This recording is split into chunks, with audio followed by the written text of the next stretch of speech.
Hello guys, welcome to this new session of special GS class of polity. तो आज के session में हम क्वेश्चंस डिस्कस करेंगे पॉलिटी से रिलेटेड। तो चलिए आज के सेशन को स्टार्ट करते हैं। हमारा पहला क्वेश्चन है, the constitution of India borrowed the concept of directive principle of state policy from which country. A है हमारा option number A USA, B Ireland, C Canada, D UK. And the correct answer of this question is B. Ireland is the correct answer of this question. चलिए guys, next question पे चलते हैं। हमारा question number 2 है, the constitution was enacted by the Constituent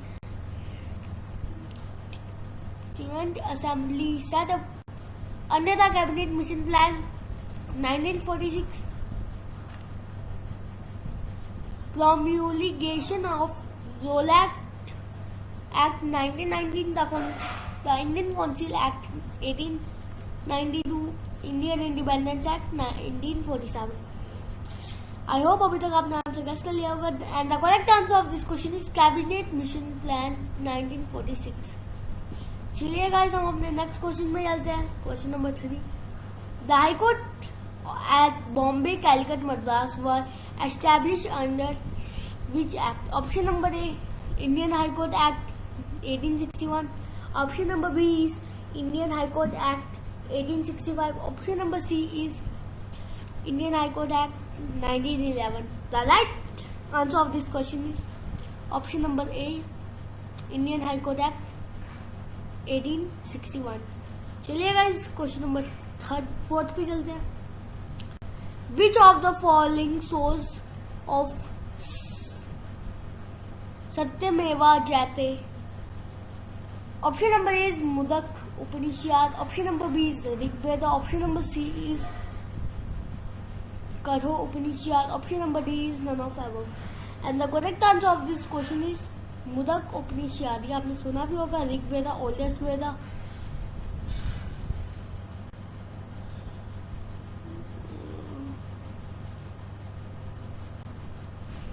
ये 4 वेदा में से oldest Veda थे। There were total 4 Vedas.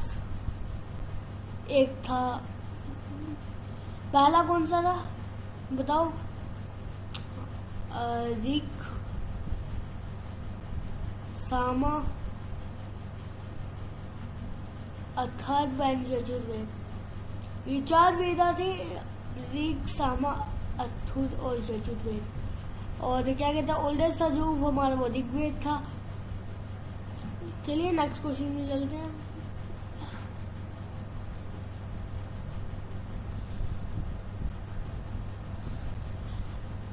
The 10th schedule of Constitution deal with the anti-defection law related with 52 amendment, all of above, and option number D is none of above।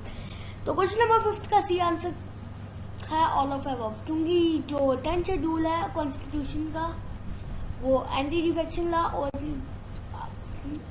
52 amendment दोनों से related है, deal करता है। मतलब question number 6 हमारा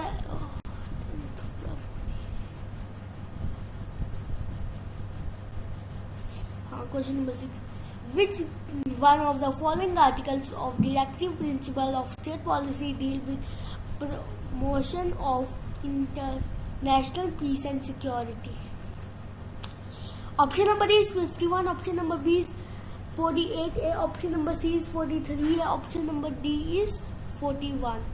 तो question number 6 का correct answer होगा आर्टिकल 51। क्वेश्चन नंबर 7 पे चलते हैं। Who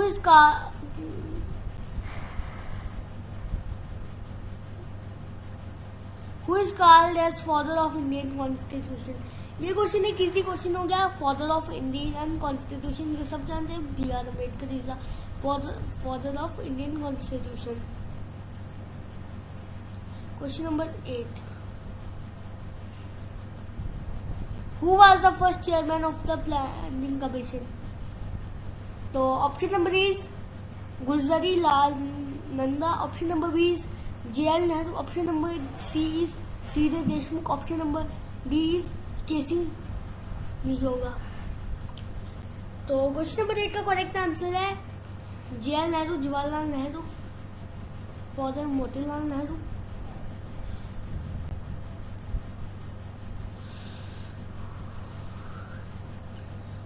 Finance Commission is appointed under Article. Option number A 270, option B 280, option C 281, option D 282. And the correct answer of this question is Finance Commission is under Article 280. Option number B is the correct answer. Question number 10 में चलते हैं। Question number 10 है Who presided as temporary president of Constitutional Assembly? तो option number A is the correct answer of this question is Sachinanand Sinha was temporary president of Constitutional Assembly. हम next question में चलते हैं। Who followed Mr.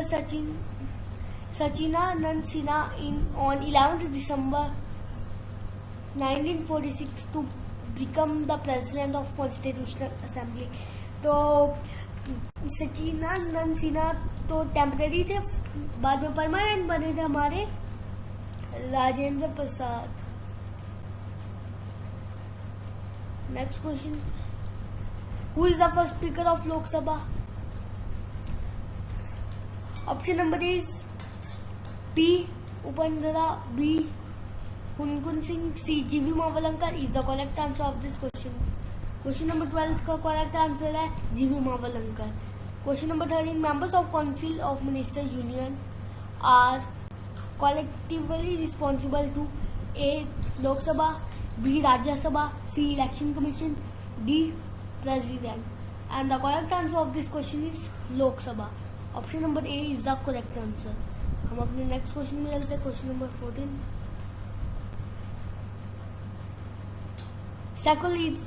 Secularism means suspension of all religion, freedom of worship in minority, separation of religion from state, none of above. तो इसका correct answer है separation of religion from state. Next question पे चलते हैं। Question number 15, India is democratic Republic because A, there is independence of judiciary, B, the head of state is elected by the people, third, there is a parliamentary, option number D is there is a distribution of power between center and state. Question number 15 का correct answer है the head of the state is elected by the people. Next question, question number 16. In accordance with the provision of our constitution, all service can be created only by a process of amendment. The union government in constitution with the UPSC, C parliament, D none of above. The correct answer of this question is parliament. Option number C should be the correct answer. Question number 17. Which of the following state does not have any bicameral legislative? A, Bihar, B, Uttar Pradesh, C, Andhra Pradesh, D, Rajasthan. And the correct answer of this question is option number D. Rajasthan is the correct answer of the question. Question number 18 पे चलते हैं। हमारा question number 18 है Who is the highest law officer of the state? A, Attorney General, B, Solicitor General, C, Advocate General, D, Secretary General or Law Department. And the correct answer of this question is Attorney General. Question number 19. As the Vice President, how much salary is drawn by the Vice President? As a तो option number A 25,000, B 40,000, C 30,000 and option number D is nothing. तो correct answer is nothing. जो vice president की salary है वो nothing, zero है। Question number 20, Which article of Indian Constitution prescribes Hindi in Devanagari script as the official language of the Union? Option number A is Article 341. Option number B is Article 342. C. Article 343. D. Article 344. And the correct answer of this question is option number C. Article 343. Question number 21 पे चलते हैं. Under which of the following circumstances can the president declare an emergency? A. Internal aggression. B. External aggression. Internal is A. External aggression. B. Internal disturbances. C. Failure of constitutional machinery in states. D. Financial crisis. And the correct answer of this question is internal disturbance. अब question number 22 पे चलते हैं. Which of the following emergencies can be declared by the president on his own? A. Emergency on account of armed rebellion, financial emergency, president rule in a state. Select to correct answer using given codes. ये थोड़ा सा अलग होगा. President rule in the state एक side होगा और ये select वाला एक साइड होगा. सॉरी, यहाँ पे थोड़ी सी गलती हो गई है, ये नीचे होगा. And the correct answer of this question is option number D. इनमें से किसी में भी प्रेसिडेंट इमरजेंसी डिक्लेयर नहीं कर सकता खुद से.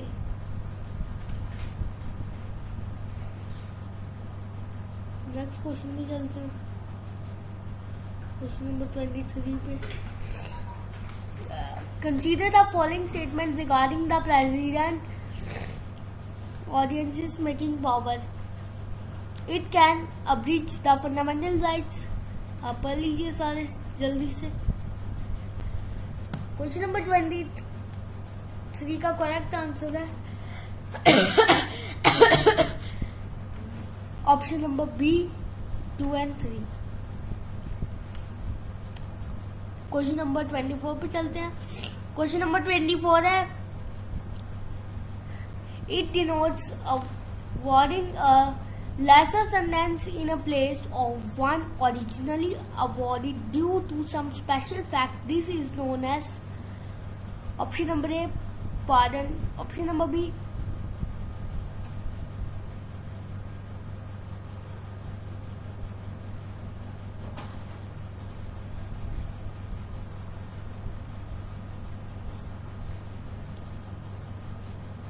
remission. D, respite.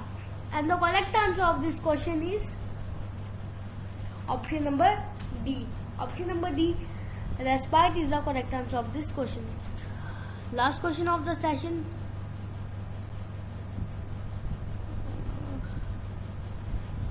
Who among the following president was vice president of India?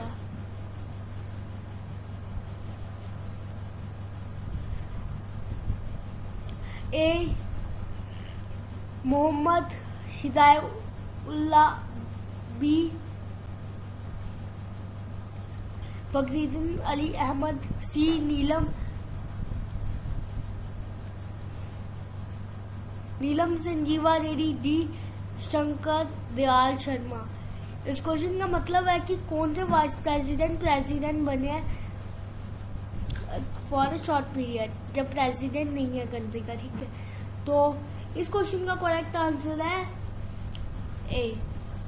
जो हमारे मोहम्मद हिदायतुल्लाह और शंकर दयाल शर्मा बन चुके हैं हमारे टेम्पररी प्रेसिडेंट जब कोई प्रेसिडेंट नहीं था. Thank you. आज के सेशन को यहीं तक रखते हैं.